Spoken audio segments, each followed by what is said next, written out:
que é uma espécie de catarse pública. E eu acabei não falando da história. Você continua sendo muito pedido em casamento, Ana? Não, diminuíram os pedidos.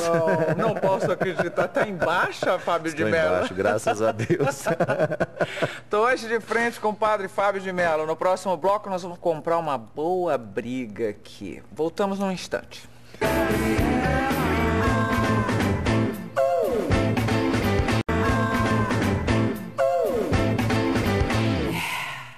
De volta com o padre Fábio de Mello. Fábio, num artigo recente sobre o poder de Roma, o centro da Igreja Católica, né, o Vaticano, o crítico e jornalista Luiz Paulo Horta escreveu que a crise da fé na Europa é tão grande que já há igrejas à venda por falta de uso.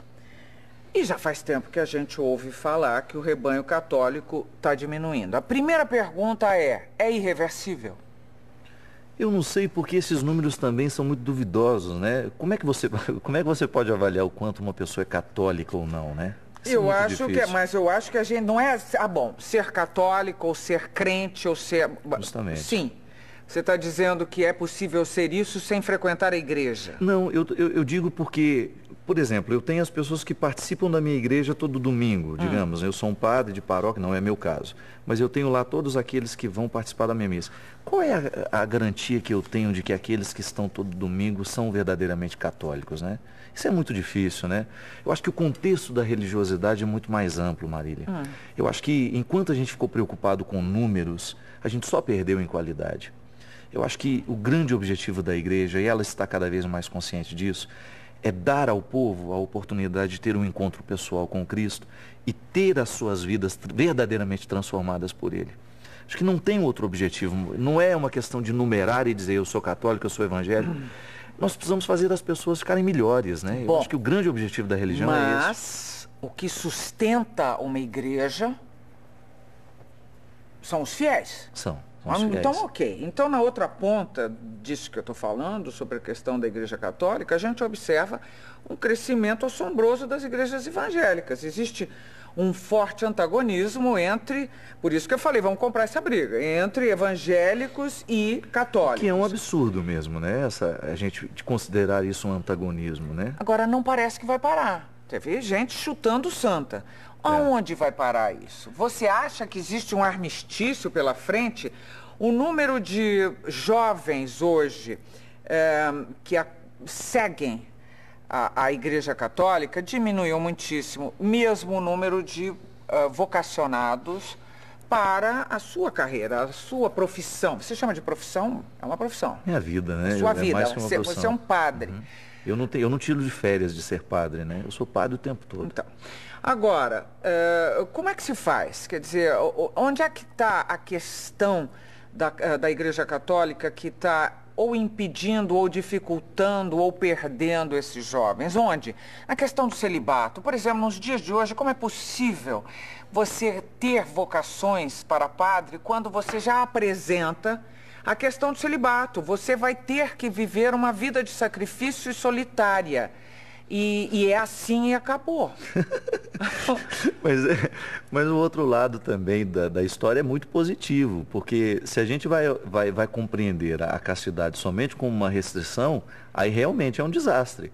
Mas quando você vê o outro lado do que a vida celibatária pode lhe proporcionar, se isso é bem vivido e bem experienciado, isso só faz bem. Eu acho que a pessoa tem tudo para... Qual é o outro lado? O outro lado é a satisfação de ser um homem, de ser uma mulher livre de qualquer outro vínculo que possa nos determinar. Cuidado, não fale contra a família aqui na minha frente. Não é isso não. Eu acho que é a liberdade para a missão, que um vínculo familiar me prejudicaria. Eu vejo isso agora, por exemplo, em um determinado momento da minha vida, eu tenho que cuidar da minha mãe. Eu fiz essa opção. É até um dos motivos pelos quais eu deixei a congregação e estou na diocese. Porque eu tenho mais liberdade para esse vínculo familiar. Mas veja bem, em alguns momentos eu chego num impasse. Ou eu vou para a missão que eu tenho, ou eu fico para cuidar da minha mãe.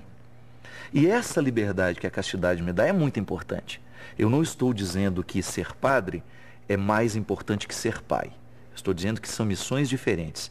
E que eu, como padre, se eu não descubro o lado positivo de tudo aquilo que eu assumi, eu vou ser um homem infeliz. E definitivamente não vale a pena nessa vida abrir um investimento de qualquer coisa que seja para poder ser infeliz, né? Agora, Fábio, veja você, quantos anos você estudou para chegar a padre? 18 anos. 18 anos.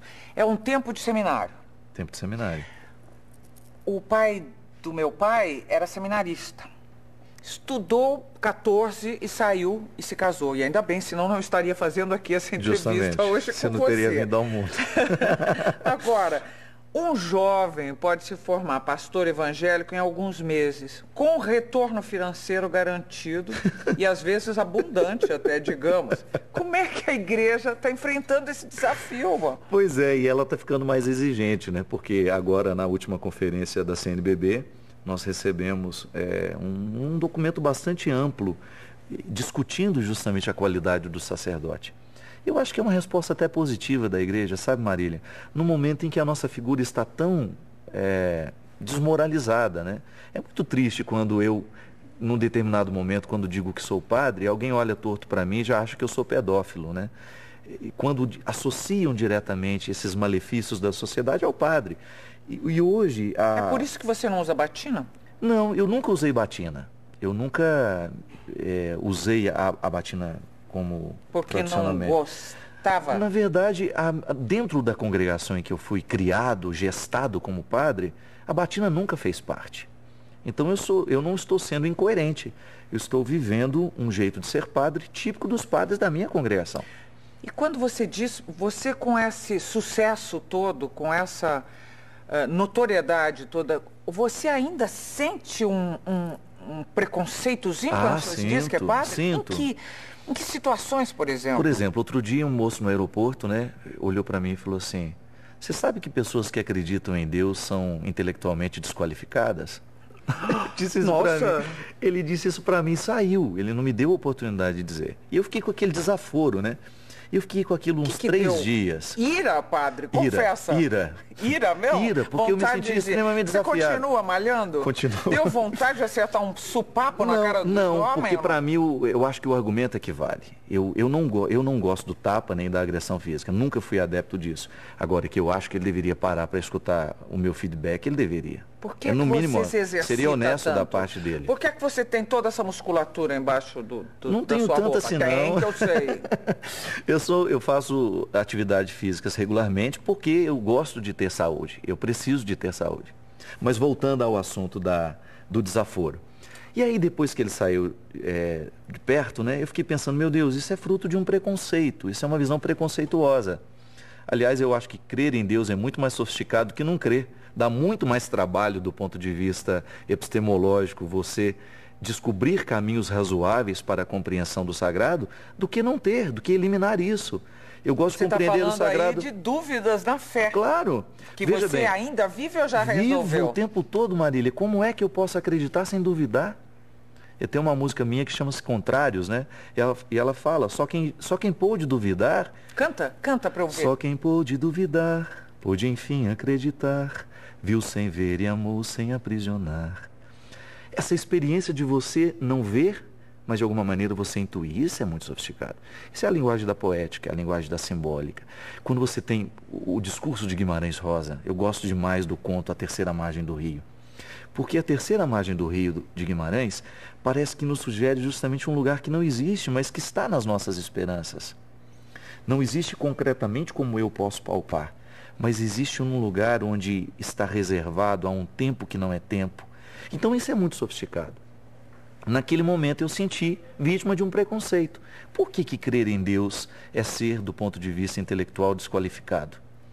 Quem disse Será que é porque o mundo anda tão judiado que Deus anda, sei lá, sendo questionado, a existência de Deus anda sendo questionada? Mas ele pode questionar a existência de Deus sem desqualificar os humanos que nele creem, né? É verdade. Aí eu não preciso entrar nesse pacote. A generosidade Claro. Me parece que é uma coisa atribuída a quem conhece Deus. Outro dia, por exemplo, uma pessoa veio falar para mim da questão do espiritismo, né? Que fica muito preocupada com a imagem de Chico Xavier sendo nos cinemas e viu nisso uma preocupação. Será que não está na hora dos padres falarem alguma coisa para que de repente as pessoas não assistam ao filme? Eu falei assim, mas